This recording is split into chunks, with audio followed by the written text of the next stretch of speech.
Universe நேயர்களுக்கு அன்பான வணக்கத்தை தெரிவித்துக் கொள்கிறேன் தோழர்களே.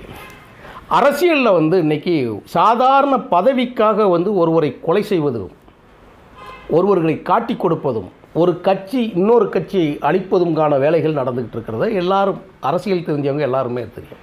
ஆனால் அதே நேரத்தில் பதவிகள் இருக்கு இல்லையா, அந்த பதவிகளுக்காக ஒருவர் செய்யக்கூடிய கொலை, ஒருவர் செய்யக்கூடிய குழி தோண்டும் சம்பவம், அதற்கான பின்னணிகள் பயங்கரமாக இருக்கும். ஏன் இந்த வார்த்தையை கூடுதல் சவுண்டோடு சொல்கிறேன் அப்படின்னா, ஒரே ஒரு பதவியை கொடுத்த சசிகலா அவர்களுக்கு இன்றைக்கி எந்த இடத்துல இருக்கிறாங்க, பதவியை வாங்கிய எடப்பாடி என்ன பேசினார், இது உங்களுக்கு எல்லாத்துக்குமே தெரியும். அதே நேரத்தில் ஜெயலலிதா அவர்கள் சிறைச்சாலையில் இருந்தபோது அல்லது ஜெயலலிதா அவர்கள் மறைந்து விட்ட பிறகு முதலமைச்சராக இருக்கக்கூடிய ஓபிஎஸ் இன்றைக்கி எந்த இடத்துல இருக்கிறார் பார்க்கணும். சரி, இப்போ நான் என்னத்தை சொல்ல வரேன் அப்படின்னா, இன்றைக்கி ராஜ்யசபா பிரச்சனைக்காக என்னென்ன பிரச்சனை நடக்குங்கிறது இன்றைக்கி ஹாட் டாப்பிக்காக நம்ம பார்க்குறோம். பாட்டாளி மக்கள் கட்சியில் ராமதாஸும் அவருடைய மகன் அன்புமணியும், தேசிய முற்போக்கு திராவிடர் கழகத்தின் சார்பாக பிரேமலதாவும் அவருடைய தம்பி சுதீஷும் அவருடைய மகன் விஜயபிரபாகரும் என்ன கூத்துக்கள் அடிக்காங்க, இதெல்லாம் நம்ம பார்த்துக்கிட்டு இருக்கோம். மறுமலர்ச்சி திராவிட முன்னேற்ற கழகத்தின் பொதுச் செயலாளர் தலைவர் வைகோ அவர்களுக்கு பதிலாக நடிகர் கமலஹாசனுக்கு ராஜ்யசபா பதவி கொடுக்கக்கூடிய, இதன் மூலமாக ஒரு கட்சிக்கு என்ன நடக்குது, ஒரு கட்சிக்கு என்ன பிரச்சனை வருது, இதையும் இன்றைக்கி நம்ம பேசிக்கிட்டு இருக்கிறோம். இன்றைக்கி இந்த பேசிக்கிட்டு இருக்கக்கூடிய இன்று 4 கால செய்திகளாக உலகம் முழுவதும் இருக்கக்கூடிய தமிழ் பத்திரிகைகள் மறுமலர்ச்சி திமுக பிஜேபி கூட்டணியில் இணையுமா, துரை வைகோ மத்திய மந்திரி பதவியா அப்படிங்கிறதெல்லாம் 8 கால செய்தியில் எழுதிக்கிட்டு இருக்கிறாங்க. எல்லாம் ராஜ்யசபா பதவி என்கின்றதை வைத்து முன்னையும் பின்னையும் கருத்து போட்டு எழுதுகிறார். ஆனால் எம்ஜிஆர் அவர்கள் ஒரு பத்திரிகையாளர்களுக்கு அசால்ட்டாக அவர் தூக்கி கொடுக்குறார். அப்போது பத்திரிகைகளின் பலம் என்ன அப்படிங்கிறத தெரிஞ்சதுனால தான் அவர் செய்கிறார். ஒரு பத்திரிகை நினைத்தால் ஒரு மனிதனை, கோமாளியை ஒரு மிகப்பெரிய நாயகனாகவும், ஒரு மிகப்பெரிய சூப்பர் ஸ்டாரை கோமாளியாகவும் மாற்றி விட்டுருவாங்க. அதுக்கு எடுத்துக்காட்டு 2016 மக்கள் நல கூட்டணி என்கின்ற ஒரு அமைப்பு உருவாகுவதற்கு முன்னால் அந்த கூட்டணியை பற்றி எழுதிய செய்திகள் இன்றைக்கும் இருக்கிறது. 2016 ஏப்ரலுக்கு முன்னாடி இருக்கக்கூடிய 6 மாத செய்திகளை நீங்கள் பார்த்தீங்கன்னா தெரியும். தமிழ்நாட்டில் மாற்றம் உறுதி என்று எழுதியவர்கள். 2016 மக்கள் நல கூட்டணியில் நடக்கக்கூடிய மாமண்டூரில் இருக்கக்கூடிய விஜயகாந்த் கல்லூரி, ஆண்டாள் அழகர் கல்லூரியில் நடந்த மாநாட்டிற்கு மறுநாள் அந்த மக்கள் நல கூட்டணி தலைவர்கள் அத்தனை பேரையும் கேலி சித்திரங்கள் வரைந்து அசிங்கப்படுத்திய வரலாறு தமிழ்நாட்டில் நடந்தது. அதற்கு பின்னணியில் என்ன இருந்ததுங்கிறதுனா பத்திரிகைகள் தான் இருந்தது, மீடியா தான் இருந்தது. அப்போ அந்த மீடியாவுக்கு கொடுக்கக்கூடிய சப்போர்ட்டும் பவர் என்ன இருந்தது அப்படின்னு சொல்லி கேட்டிங்க அப்படின்னா, அது யார் நடத்துகிறார்கள் என்பது தான் ரொம்ப முக்கியமானது. யார் அதிகாரத்துக்கு வரப்போகிறாங்க அதுதான் முக்கியம். அரசியல் என்பதே அதிகாரம் சம்பந்தப்பட்டது. அதிகாரம் என்பது பவர், அதாவது என்னென்னா அனைத்தும் அப்படிங்கிற ஒரு லெவலுக்கு உள்ளே தான் கொண்டு வரது. அது எது கொடுக்கும்னா அரசியல் கொடுக்கும். ஆனால் அப்படி ராஜ்யசபா உறுப்பினர் ஒரு பதவியை எம்ஜிஆர் அவர்கள், நீங்கள் இதை விஷயம் நான் பேசுகிற விஷயத்தோட தீவிரம் தெரிவதற்காகத்தான் உங்களுக்கு நான் இப்போ நடப்பு அரசியலை பற்றி பேசுகிறேன். அதற்கு முன்னால் பார்த்தீங்கன்னா ராஜ்யசபா உறுப்பினர்கள் யார் இருப்பாங்கிற விஷயத்தை கொஞ்சம் கூர்ந்து கவனிச்சிங்கன்னா சொல்கிறேன். நான் 2 பேரை சொல்கிறேன். காமராஜர் ஆட்சி காலத்தில் யார் யார் ராஜ்யசபா உறுப்பினராக இருப்பாங்கன்னு கேட்டால், ஒரு முதலமைச்சராக இருக்கக்கூடியவர்கள் அந்த ராஜ்யசபா உறுப்பினராக இருப்பாங்க. கவர்னர்களாக யார் இருக்கிறாங்களோ அவங்க ராஜ்யசபா உறுப்பினராக இருப்பாங்க. இல்லைனா கவர்னர் பதவியிலிருந்து ரிட்டையர்டு ஆனவங்க, முன்னாள் முதலமைச்சர்கள். அதை போக இந்தியா என்கின்ற ஒரு பெரு நிலப்பரப்பில் பல்வேறு இனக்குழுக்கள் நடக்கக்கூடிய 35 மாநிலங்கள் இருக்கக்கூடிய ஒரு நாட்டில், பல்வேறு நூற்றுக்கணக்கான கட்சிகள் இருக்கக்கூடிய ஒரு நாட்டில் இன்னொரு இடத்துலேருந்து எம்எல்ஏக்களை கடன் வாங்கி அங்கே கொண்டு போய் சேர்த்துருவாங்க. நீங்கள் 2016 சமயம் தான் நினைக்கிறேன், 14 சமயத்தில் என்ன பண்ணுவாங்கன்னா, ராஜஸ்தான்லேருந்து தேர்ந்தெடுத்து சிதம்பரம் அவர்களை தேர்ந்தெடுப்பாங்க. நான் இப்போயும் சொல்கிறேன், சுப்பிரமணிய சாமின்னு சொல்லி ஒரு கேரக்டர் இந்தியாவில் இருக்குது. தமிழ்நாடு தமிழன் என்று சொல்லிக்கிட்டு ஒரு கேரக்டர் சும்மா அப்படியே சுற்றிக்கிட்டு இருக்கோம். அவன் எந்த தேர்தலையும் நிற்க மாட்டான். ஆனால் அவன் இன்றைக்கும் சிட்டிங் எம்பி. மோடியை அவன் இவன் என்று பேசுவான் பிரதமரை. நிதியமைச்சரை அவா இவான்னு சொல்லி அசிங்கமாக பேசுவான். அவர் ராஜ்யசபா உறுப்பினர். இப்படி சொந்த கட்சிக்கு கூட விசுவாசம் இல்லாத ஒருத்தனை ராஜ்யசபா உறுப்பினராக யார் ஆக்குகிறார்கள் என்று கேட்டால், அதற்கு பின்னணியில் இருக்கக்கூடிய அரசியல் இருக்கு இல்லையா. இன்றைக்கி அமெரிக்கா, இஸ்ரேல், ஈரான் போர் நடக்குது இல்லையா. இங்கிட்டு உக்ரைன் ரஷ்யா போர் நடக்குது இல்லையா, பாகிஸ்தான் இந்தியா போர் நடக்குது இல்லையா, கியூபா அமெரிக்கா போர் நடக்குது இல்லையா, வியட்நாம் சைனா போர் நடக்குது இல்லையா. நீங்கள் இதெல்லாம் பார்த்தீங்கன்னா இதுக்கு பின்னாடி இருக்கக்கூடியது எல்லாமே பாலிடிக்ஸ் உள்ளே இருக்கும். இவங்க எல்லாம் பதவிகளுக்காக நடக்கக்கூடிய சண்டை தான் இந்த சண்டைகள் எல்லாம் வரும். இதுக்கு பின்னணியில் யார் இருப்பான்னா மிகப்பெரிய பணக்காரர்கள் இருப்பாங்க, வியாபாரிகள் இருப்பாங்க. அந்த வியாபாரிகள் யாருன்னு கேட்டிங்கன்னா நீங்கள் கனவுல நினச்சி பார்க்க முடியாத இருப்பாங்க. இப்போ போர் நடக்கு இல்லையா, இந்த போரே ஒரு வியாபாரம் தான்.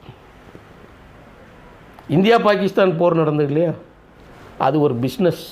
இங்கிலீஷில் சொன்னால் கொஞ்சம் நல்லாயிருக்கும். இப்போ போர் நடக்கு இல்லையா ஈரான் இல்லையா, இது ஒன் ஆஃப் த பிஸ்னஸ். இது ரெண்டு மக்களுக்கும் யாருக்கும் எந்த சம்பந்தமும் கிடையாது. போகிற மோட்டி விட்டவனுக்கு எவன் குடும்பமும் அழிய போகிறது கிடையாது, யாரும் சாக போகிறது கிடையாது. அன்றாடம் சாப்பிட்டு விட்டு பொண்டாட்டி பிள்ளைக்காக உழைத்தவன் இந்த காணொலியை பதிவு செய்கிற நேரத்தில் கூட பல நூறு பேர் துள்ள துடிக்க இறந்து கொண்டு இருப்பார்கள். அதுவும் பிஸ்னஸ் தான். அந்த பிஸ்னஸ்க்கு பின்னாடி இருக்கிறது தான் இந்த ராஜ்யசபா உறுப்பினர்.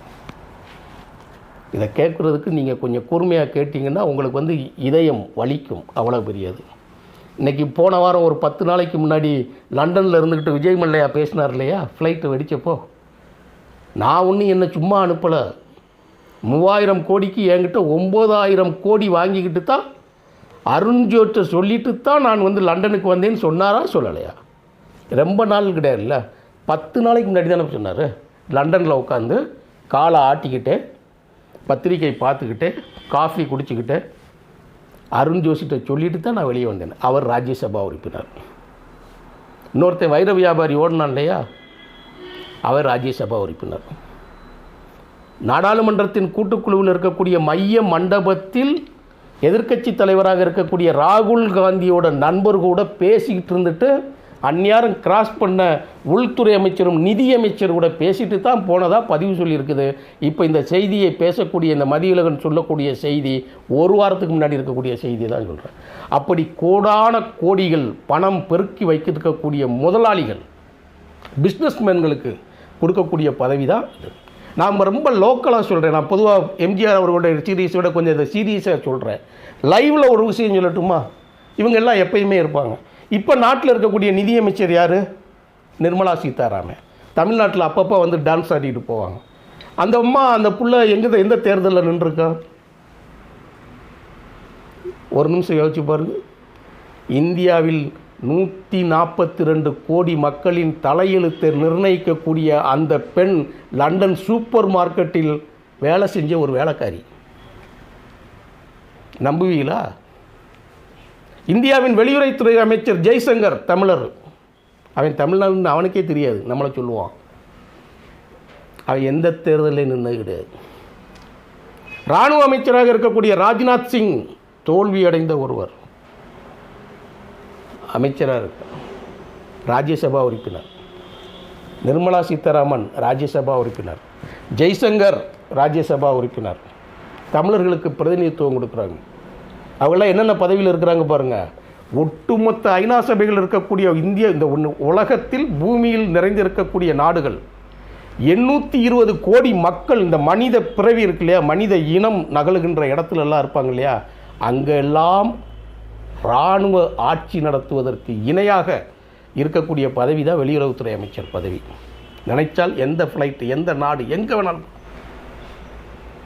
அப்பேற்பட்ட பதவி மக்களை சந்திக்காமல், ஒரு சொட்டு வியர்வை சிந்தாமல், ஒரு பைசா செலவழிக்காமல், மன்னருக்கு இணையான மகுடங்களை தரித்து கொண்டு நம்ம பாச சூறையாடிக்கிட்டு இருக்கிறது கிடைக்கக்கூடிய பதவி தான் ராஜ்யசபா பதவி. சும்மா சாதாரணம் கிடையாது. அதனால தான் கமலஹாசனுக்கு அந்த பதவி வந்து, எப்படி கமலஹாசனுக்கு அது பதவி கிடைக்குது? இப்போது வெளிப்படையாக நான் ஒரு செய்தி சொல்கிறேன். விமர்சனங்களுக்கு அப்பாற்பட்டு என்னை பேசினாலும் பரவாயில்லை, ஒரு செய்தியை நான் சொல்கிறேன். யாராவது ஒரு 10 பேருக்கு இந்த செய்தி மூலமாக தெரிந்தால் செய்தி. இந்தியாவோட நிதியமைச்சர் நிர்மலா சீதாராமன் ஐயர். வெளியுறவுத்துறை ஜெய்சங்கர் தமிழர்னு சொல்லுவாங்க, ஐயர். சுப்பிரமணிய சாமி தமிழர்னு சொல்லுவாங்க, ஐயர். கமலஹாசன் ஒரு சொட்டு வேர்வை சிந்த மாட்டாப்புல, தேர்தலில் வெற்றி பெறல, ஒரு கவுன்சிலர் கூட அந்த கட்சிக்கு கிடையாது, டெல்லிக்கு போகிறாப்புல, ஐயர். அவர்களை பொறுத்தவரை ஐயர் நல்லவர் அவ்வளோ. ஆனால் யாரை சேஞ்ச் பண்ணிட்டு போனாங்க அதைத்தான் நான் காணொலியில் நான் லைவில் பேசியிருக்கிறேன். அதை நிறையா பேர் இதுகளில் பார்த்து சில செய்திகள்லாம் சொல்லியிருக்கிறாங்க. அப்படிப்பட்ட ராஜ்யசபா உறுப்பினர் பதவியை வந்து பத்திரிகையாளர்களுக்குன்னு பிரதிநிதியாக இன்றைக்கி ஒரு விஷயத்தை சொல்லி நான் முடிக்கிற பெரிய செய்தியாக போயிடக்கூடாது. இன்றைக்கி நான் பாட்டாளி மக்கள் கட்சி சொன்னேன் இல்லையா, மகனுக்கு ராஜ்யசபாவா மருமகளுக்கு ராஜ்யசபாவா தான் இன்றைக்கி பிரச்சனை. அப்பா மகன் இப்போ இன்றைக்கி என்ன நடந்திருக்கு, தாத்தாவை பார்க்க பேத்தி வந்திருக்காப்புல, ராமதாஸ் வெளியே போயிட்டார். அப்பா ஒரு அறிக்கை, மகன் ஒரு அறிக்கை, எல்லாம் ராஜ்யசபா உறுப்பினர் பிரச்சனை அங்கேருந்து தான் துவங்கியது. தேசிய முற்போக்கு திராவிடர் கழகத்தோட விஜயகாந்தோட மனைவி பொதுச் செயலாளர் இருக்கக்கூடிய பிரேமலதா ராஜ்யசபாவுக்கு என்ன தலைமுடியை சண்டை போட்டாங்கன்னு சொல்லி ஒரு 10 நாள் முன்னாடி வரைக்கும் அதிமுக வேட்பாளர் அறிவிக்கிற வரைக்கும் நடந்துச்சு. சுதீஷ் போய் நேரடியாக எடப்பாடியே போய் சந்தித்து பேசிட்டு வந்தாப்புல. அப்படிப்பட்ட ராஜ்யசபா உறுப்பினர் யாருக்கு நீங்கள் கொடுக்க போகிறீங்க ராஜ்யசபா உறுப்பினர்? இந்த வட்டம் தான் பெரிய செய்திகளாக எழுதுனாங்க 4 பேர். அந்த 4 பேரையும் டெக்ளேர் பண்ணாங்க திமுகவுக்கு. அதுவும் ராஜ்யசபா உறுப்பினர் பதவி. இந்த பதவிக்காகத்தான் சண்டை, இந்த பதவிக்காகத்தான் ஒரு கட்சியே கூட்டணி மாறுதாங்கிற அளவுக்கு இழுக்கிறதுக்கு பார்ப்பாங்க. அப்பேற்பட்ட பதவியை தமிழ்நாட்டில் பத்திரிகையாளர் ஒருவருக்கு அள்ளி கொடுக்குறாரு எம்ஜிஆர். ஏன்?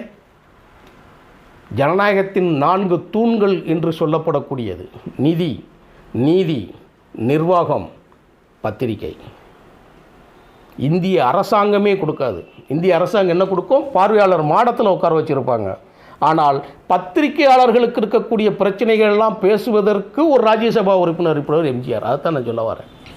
பேரறிஞர் அண்ணா அவர்கள் கூட 1967 நாடாளுமன்ற தேர்தலுக்கு தான் நின்னார், வெற்றி பெற்றார். ஆனால் முதலமைச்சர் ஆக முடியாது. அதனால் அந்த பதவியை ராஜினாமா செஞ்சுட்டு மேலவை உறுப்பினராக ஆனார். அப்படிப்பட்ட மாநிலத்துக்கு இந்த ராஜ்யசபாவுக்கு இணையான பதவி மூலம்தான் அண்ணா வந்தார். அது ரொம்ப முக்கியமான செய்தி நான் சொல்கிறது. அவ்வளவு பவர் வாய்ந்த சக்தி அந்த ராஜ்யசபா உறுப்பினருங்கிறத யாருக்காவது சொந்த கட்சிக்காரங்களுக்கு கொடுக்காம வேறு யாருக்காவது கொடுக்கக்கூடிய மனம் இந்திய அரசியல் தலைவர்களில் யாருக்கும் மனம் வராது. அதற்கு பின்னால் மிகப்பெரிய பேரம் இருக்கும், நீங்கள் நினைத்து பார்க்க முடியாத பேர். அதனால தான் நான் 9,000 கோடி, 900 கோடி கிடையாது, 9,000 கோடி. நான் இப்போ சொன்னேன், லண்டன் செய்தியை நான் சொன்னேன். நீங்கள் எல்லாம் ஆங்கில பேப்பர்கள்லேருந்து வேர்ல்டு நியூஸ் பார்த்தீங்கன்னா அது தனி காணொலியாகவே வந்திருக்குது. அது மல்லையாவோட பேட்டி வந்திருக்குது. நீரவ் ஜா அந்த கேஸை நீங்கள் எடுத்து பாருங்கள். இவங்க எல்லாருமே பதவியில் இருக்கும்போது போனது இதே ராஜ்யசபா உறுப்பினர். சரி, எம்ஜிஆர் யாருக்கு இந்த பதவியை கொடுத்தா? ரொம்ப முக்கியம் இல்லையா? இன்றைக்கி நான் செய்தி கூட சொல்லும்போது பார்த்தீங்கன்னா இன்றைக்கி வேர்ல்டு போர் செய்தி வருதுன்னு வைங்களேன், அதில் உண்மைத்தன்மை இருக்காங்கிற பார்க்குறதுக்கு நான் என்ன செய்வேன்னா ஏஎன்ஐயும் பிடிஐ நியூஸ் தான் நம்ம பார்ப்போம். அது ரொம்ப முக்கியமானது. பிரிட்டிஷ்காரம்பிலிருந்து இந்து பத்திரிகையும் இந்தியன் எக்ஸ்பிரஸ் பத்திரிகையும் பார்த்துருப்போம். அது ரொம்ப முக்கியமான பத்திரிகைகள். தமிழ்நாட்டில் தமிழ் பத்திரிகைகள் மிக பிரதிநிதித்துவம் வாய்ந்த பத்திரிகைகள் என்ன இருக்குன்னு சொல்லி கேட்டிங்கன்னா விகடன் குழுமமும் நீங்கள் தினத்தந்தி குடும்பமும் இருக்கும். அந்த தினத்தந்தி அதிபருக்கு எம்ஜிஆர் என்னென்ன செய்தார் நான் பின்வரும் காணொலிகளில் அதை நான் செஞ்சுருக்கேன். மறக்க முடியாத செய்தி செஞ்சேன். 2 பேருக்கு நடந்த சண்டை குடுமிப்பிடி சண்டை மாதிரி சண்டை நடந்தது. ஆதித்தனார் தினத்தந்தி அதிபர் ஆதித்தனார் மினிஸ்டர் பதவி இருக்கும்போது அதை கிழிச்சு தூக்கி எறிஞ்சு போட்ட எம்ஜிஆர் அவருக்கு ஷெரீப் பதவி கொடுத்த வரலாறு கூட இருக்குது. பத்திரிகையாளர்கள் அவ்வளோ வில் பவர் இருக்கக்கூடிய சக்தி அதுதான் யாருக்கு கிடைக்கிறது என்பதை கேட்டால் எம்ஜிஆர் யாருக்கு கொடுத்தாருன்னா இந்தியன் எக்ஸ்பிரஸ் அதிபர் கோயங்கா, இன்றைக்கி தமிழ் பத்திரிகையில் இருக்கக்கூடிய இருக்கு இல்லையா தினமணி, அதனுடைய நெருங்கிய நண்பர் ராமகிருஷ்ணன் என்பவரை இந்திய பத்திரிகையாளர்களுக்கு ஒட்டுமொத்த சார்பாக, அதாவது தமிழ்நாடு பத்திரிகையாளர்களுக்கு சார்பாக உலகத்தில் சொல்லுவாங்க கருத்து படம் போட்டாலும் அதுக்கு ஒரு பிரச்சனையே நடக்கும். ஏன் தமிழ்நாட்டுக்கு மழை வரல அப்படின்னு கேட்டால் கலைஞர்கிட்ட கேட்டால் சொல்லுவாரா எம்ஜிஆர் தான் காரணம் வரான். ஏன் மழை அதிகமாக பெய்யுதுன்னு கேட்டால் அதுக்கும் எம்ஜிஆர் தான் காரணங்கிற கருத்து படம் ஒரு பெரிய பிரபல்யமாச்சு. அதே கருத்துப்படம் காமராஜரை கோட்டையை நோக்கி குதிரையில் போவது போலவும் பேரறிஞர் அண்ணாவை கழுதையில் உட்கார வைத்து கரும்புள்ளி செம்புள்ளி குத்தி குப்பை மேட்டுக்கு போவதாகவும் கருத்துப்படம் போட்ட துக்ளக்கும் உண்டு. ஆனால் யார் குப்பை மேட்டுக்கு போனால், யார் கோபுரத்துக்கு போனால், தமிழக மக்களை யார் கோபுரத்தின் மேலே உட்கார வைத்து அழகு பார்த்தார் என்பதை வரலாறு பதிவு செய்து வைத்திருக்கிறதுங்கிறது தான் ரொம்ப முக்கியமான செய்தி. அப்படிப்பட்ட அண்ணாவின் நீட்சியாக இவர்கள் கழுதை மேல் ஏற்றி குப்பைக்கு மேட்டுக்கு அனுப்பியவர்கள் கோபுரத்திற்கு சென்றார்கள். குதிரை மேல் ஏற்றி கோபுரத்துக்கு சென்றவர்களால் குப்பை மேட்டுக்கு சென்று நாசமாக அரசியலில் அழிந்தார்கள் என்பதுதான் முக்கியமானது. அப்படி பத்திரிகையாளர்கள் எல்லாம் திராவிட இயக்கத்துக்கு எதிராக எழுதிய பொழுது எவையெல்லாம் வசைமாறி புரிந்தார்களோ, எவரெல்லாம் எதிர்கருத்துக்களை அள்ளி தெளித்து எறிந்தார்களோ, பழிச்சொற்களை தூவினார்களோ, அவர்களையெல்லாம் பதவிகள் மூலமாக கொடுத்து அவர்கள் பிரச்சனையை பேசுவதற்காக அவர்களில் ஒருவரையை தேர்ந்தெடுத்து அனுப்பிய ஒரு ஒப்பற்ற தலைவன் புரட்சித் தலைவர் எம்ஜிஆர் என்பதை பதிவு செய்வதில் நான் மிகப்பெரிய பெருமைப்படுகிறேன் தோழர்களே. நன்றி, வணக்கம் தோழர்.